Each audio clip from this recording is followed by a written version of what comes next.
We are checking out the grow tent today. A lot of you guys have been asking and requesting a video here on the grow tent, and I wanted to share it with you guys today. A couple changes have been made.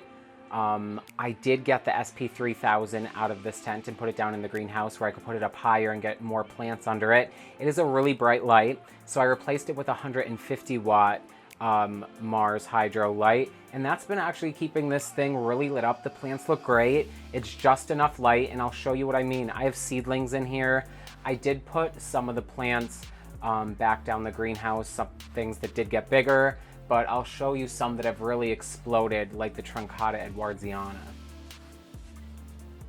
If you guys remember, I had Nepenthes on this second shelf too, but I wanted to try some seeds in here, and these are some in-house crosses I made down the greenhouse and just wanted to try them, and they're growing really fast. They love the conditions up here in the grow tent, the nice humid air, the nice bright light, and that's all under this 150 watt light.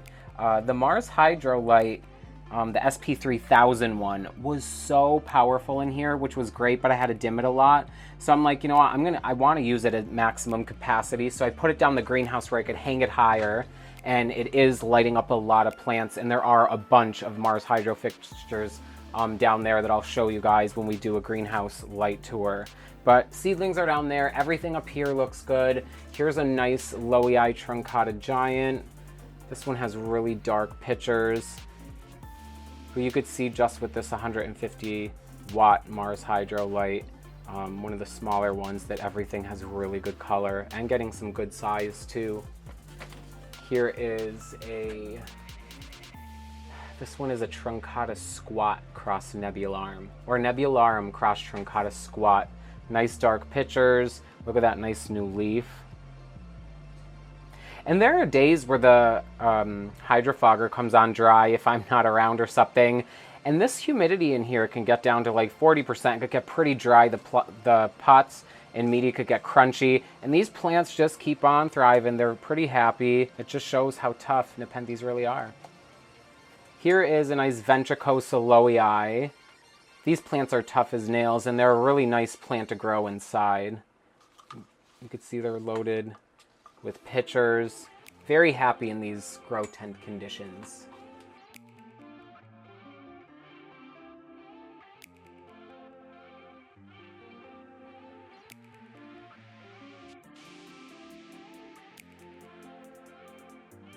Here's a Loei nebularum in the front. Here's a new picture on it. But you can see everything's pretty happy in here. It's not getting highland conditions. I would say strong intermediate conditions for sure. This is one you guys will love to see. Look how big the Truncata cross edwardsiana got. Big pictures. Look at these leaf jumps. It's a nice picture. One of the last ones over here. This thing got so big compared to the other plants. It's really a monster. If you guys remember, I have this mist that comes on once an hour just for like 20 seconds. It gives the plants a nice mist, ups the humidity, gets some nice water on the foliage. You could tell it's really humid in here if the seedlings are growing without a dome over them. So the humidity has definitely been a lot higher since last time we saw you guys, and that's definitely made a lot of the plants grow a lot faster.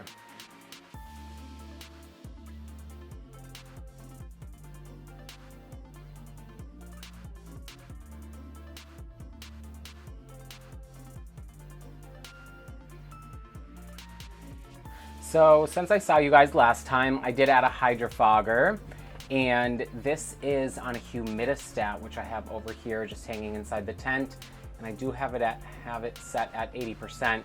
So whenever it starts to fall a little lower, this hydrofogger will come on and blow a nice fog all over everything. I also have this basic little fan on the floor that's just circulating the air down here, and when the fog does come on, it makes sure the fog does cover the entire tent. So good air circulation is really important, especially if you're going to use something like a hydrofogger. I do manually fill this with reverse osmosis water I bring up from the greenhouse. I just fill the basin up, and it lasts a couple days. When this thing runs out of water, you'll hear it. It won't stop making this really horrible sound. But you can also hook these up to maybe a gravity feed, a tank where the water goes down into, or right up to your reverse osmosis line. But every few days I do fill this, and reverse osmosis water only. As far as feeding them, once a month I have been adding 2 to 3 pill bugs, which I find in the greenhouse on the floor, per pitcher.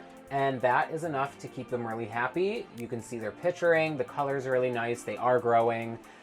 They could maybe even take some more food, but one of the purposes of making this video is to show you guys actually how resilient and tough Nepenthes are. We do have a light and a grow tent and a hydrofogger and a fan, but that's not that crazy of stuff to put together if you want to grow beautiful Nepenthes. These will get huge in here. You saw the Truncata edwardiana, but that's it just for feeding, not too much, and it is definitely enough to produce these beautiful traps.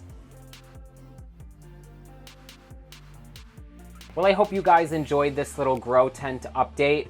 The addition of the hydrofogger has been great, and the downsizing to this other Mars Hydro light has still kept the plants very happy. I would say that the Mars Hydro SP3000 would be amazing for in this tent, and would love to still use it in here, but we just have this extra one. I don't want to waste these lights, so I put this one in here, and I have been really getting some great growth out of the other ones down the greenhouse. So maybe that will be the next video I'll do. I'll show you guys the Mars Hydro SP3000s that are down in the greenhouse. Everything loves them. But I hope you guys enjoyed this video on the grow tent, and I'll see you next week. If you have any of those questions, put them on down below. I'm Dom here at Red Leaf Exotics. We love Nepenthes, and I'll see you guys next week.